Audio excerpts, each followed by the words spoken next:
Hello everyone and welcome back to Let's Play Sylvan Tale. The last part, we went to the Waterline and got ourselves a turtle super dash, and now we're back to the Sleeping Girl's hut to get some more information. I dreamt a dark mass was breaking pointed rocks with an amazing speed.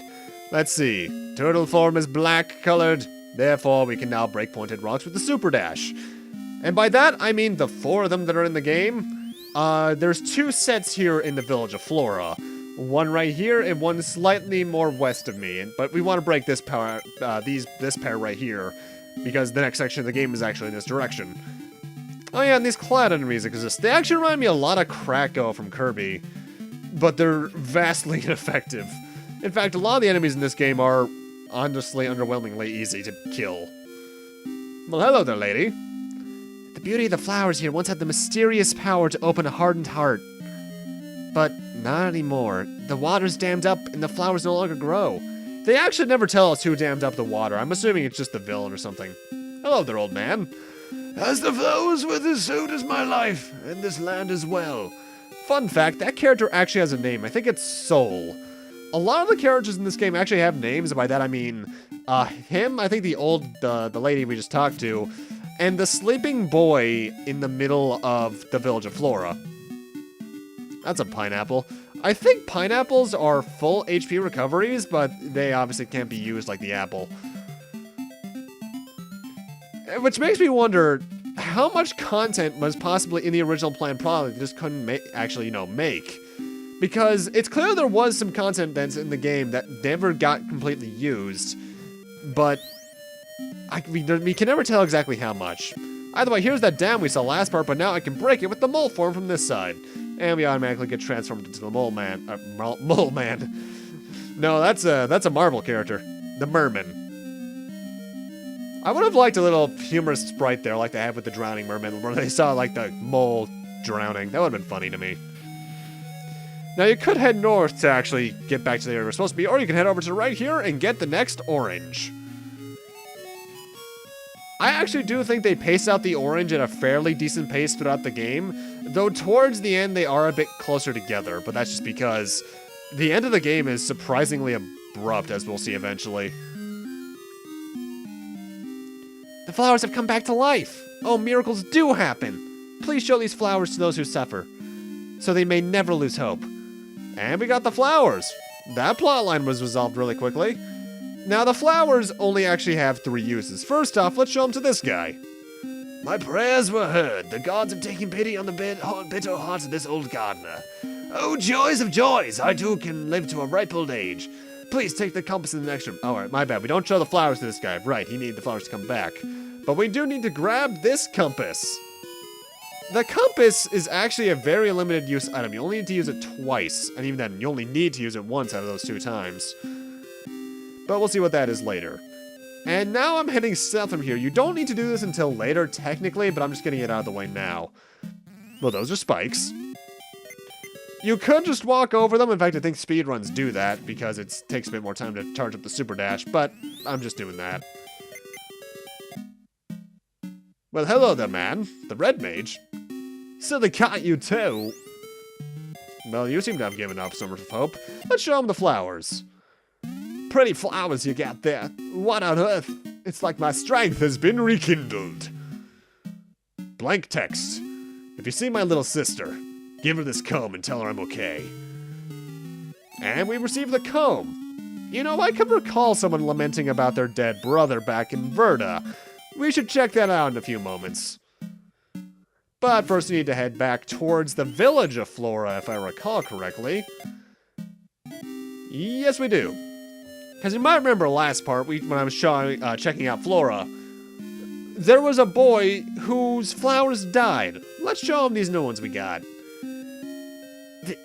That's a nice smell. Let me see those. Yeah, sure.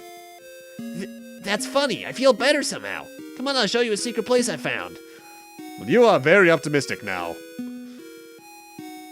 I haven't seen my brother so lively in a long time. Neither have I, because I've never seen him before this point. Follow me! This is required, by the way, so make sure you grab those flowers. Follow me! Yeah, I had to say that twice, I guess, otherwise. Well, actually, I guess the trees were off screen, because now we can head to the northeast. But first off, I actually do want to backtrack to Verda really quick, because now that we have that comb, we can do something around here. Admittedly, this did take me some time to figure out my first playthrough, but that's because I didn't feel like backtracking that much. Because the comb does in fact belong to this girl's brother. That comb, where... Really? My brother gave you this. He's alive! Thank you, you've given me back my will to live. Please take this. And we get the grapes. These are, as the game is telling us, an automatic health refill. Well, it's poorly explained with that. Essentially, it's a fairy from The Legend of Zelda. You die with them equipped, your health gets fully restored. And it's not a one-time get item. If you use them, you can come back here to get another bunch of them from her. And they're pretty useful. Though, I'm gonna try and die as little as possible in this game, but if it's a first playthrough or if you're not that good at the game, it's pretty good. Either way, now we're back in Flora because now I want to head northeast. I could have done this before getting the grapes, but I decided to do it in reverse order for some reason. I play her all the time. Cool. What's in here? Oh, another tablet room. The art of the mouse. Now the seed may envelop your body and guide you into narrow spaces. Now we have the mouse slab. The mouse is actually one of the more useful transformations in the game. When you use it, you become a small little mouse. And whenever you're in it, you're in an automatic dash mode. You'll always run fast. I think it's actually slightly faster even. You even have a little stab attack, but it does less damage, and you also weigh less, so you can't press down certain switches. I think you also take more damage. I've never been able to quite tell because I try to avoid getting hit. And now we're back over here because I want to head west from that house to the Jungle Labyrinth.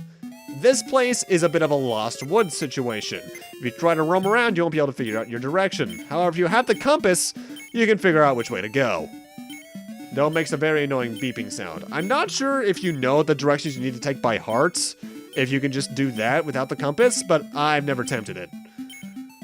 Or attempted it. It's a fairly easy path once you have the compass, though. There's no enemies in this area, even. Well, hello there. Give me the seed. That's what she said. Give me the seed. And now he's gonna attempt to whack us, so we're gonna whack him back. This guy actually has a name. His name is Garcia. Weird, but he's kind of a dick. And why is he hitting us with what looks to be a baguette? I'm not just gonna wait around for the monsters to give me like all the other saps. I'll fight you as long as it takes. And then you promptly run away. You do not know the definition of fighting. And with that, now we've entered the proper jungle labyrinth. Before this, it was just kind of maze to make you not enter this area too early, I suppose. And if you come over here, there's already an orange for us. I think that's almost exactly half of them. Yeah, that looks about right. I've never actually been entirely certain of the exact number of oranges, I just know I get them all. Mind you, getting 100% in this game doesn't get you anything. It's very similar to Zelda in the fact that you just get 100% to get it. And oh my god, now you're under a rock. You deserve it, dick. Ugh, damn it. Ugh. Wow, you can tell this is fan translation. They swore. Well, he's trapped under a rock, and we have the mole form, so we might as well be a good Samaritan and help him out, even though he was a dick to us. I didn't need your help. Don't expect me to thank you. It's not like you'll figure out these switches either. Even though it's a bit hard to tell at first, those yellow dots on the purple trunks in front of us are switches, and it works very similar to what would eventually be the Hypno Baron's Labyrinth from Shantae Risky's Revenge. If you press them in different combinations, they'll lead to different rooms. Having them both, I guess, off, or at least in the yellow state, will lead you to a dead end. So we need to enter the combinations of on-off, off-off, and off-on to press these, to activate these orbs in order to progress in the on-on state, or is it the off-off? I'm not entirely sure. Either way, just do what I'm doing. I do recall that in one of the earlier versions of the fan translation, that dialogue was actually of Garcia's was actually left out, apparently because it took up some decent space in the ROM or something. Fan translation's always been an interesting little field for me, because there's a lot of work that goes into it, but I would never do it myself because I'd leave that to the much more intelligent people. Though actually, what was the first fan translation I played? Probably the RPG Final Fantasy V. Anyway, these purple panels here are a bit unique. I think they only show up here, if not one other time in the game. They crumble underneath your weight unless you're the mouse, because, you know, you're smaller, less weight. And with that, we pressed all 3 orbs, so now in the, I guess I'll call this the on-on position, there is a path for us now. Also, I recommend saving because we're coming up on the boss, and this boss can actually be really annoying. Boss of this area is actually a bit of a weird one. It's a heart surrounded by a few other pieces. I think this thing's called the Ghost Knight, but I've only ever heard that in like one other place. This guy is a bit of an annoyance. He has a shield that is completely indestructible, and then he'll also blow fire out of his one hand. A good strategy to use for this, which is what I'm doing, is to have the turtle on, and then just use your invincible dash to avoid getting hit. You will still take some damage, especially if you end your dash inside his sprite by being too close when you use it. But honestly, it's not that bad. Obviously, don't dash into the shield because it'll hurt you, and don't be too close when he starts using it either. I do believe you can tell how much HP this boss has left just based off how big the heart starts being. Like, look at how big it is now compared to when we started. And that was a complete and total miss. It's not a hard boss in concept, but getting it done completely right can be a bit tricky. And I almost died. But thankfully for beating him, we get the yellow droplet, which also restores our health. And yellow droplet gives us a new ability as usual. Now the mole can use the spin drill. When the ground looks suspicious, dig and dig like crazy. That's what that one mole was hinting towards earlier. And it's not that useful. And it actually just kicks us right back out here. You only end up using the spin drill like 2 or 3 times, but we're gonna need it to do what we're gonna do next.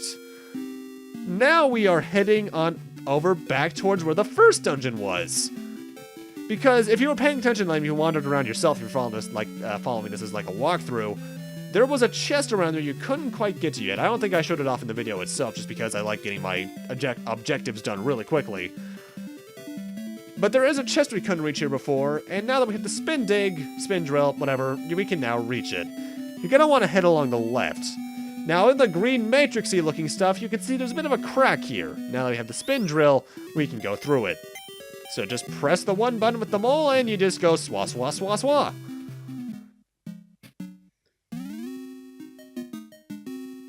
Now now it looks like a dead end, but you might notice that there's 3 distinctly looking different parts of the wall. These can be dug away by the mole. Most things that look like that can, though there are some that are just dead ends or even traps. And now we get the generic find your way around puzzle. There is another mouse hole in the right one of those, but it's a trap. There's nothing there. Finding your way around those kind of puzzles can be kind of annoying, but as long as you just try every direction in every possible area, you should be fine. And by going through that, we find this chest, which is guarded by a head crab for some reason. These enemies are actually kind of annoying because they're very hard to hit without getting hit yourself. We find our next orange.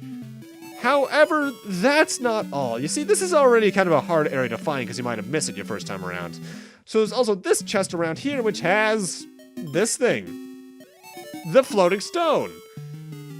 This is an entirely optional item. You don't need to get this at all. So, of course, I'm going to get it because 100% is a nice thing to get. And now we're actually going to head, I think, back to Flora, because we can't do anything with the floating stone yet. Yeah. Well, not on its own, at least. Now that we got that spin dig out of the way, we can actually now head south of the Floral Lake to go to a different area. There's another way you can actually access this area by, I think, heading right from the Lake Flora. But I just prefer heading down the waterfall because it's funnier. And since there's a waterfall, I bet all your gamer senses are tingling because, as we all know, it is law that as if there is ever a waterfall, there is something behind it. But with that, I'm going to need to end this off here. Thank you guys for watching, and in part 4, we'll be checking out what's behind the waterfall. See you guys then.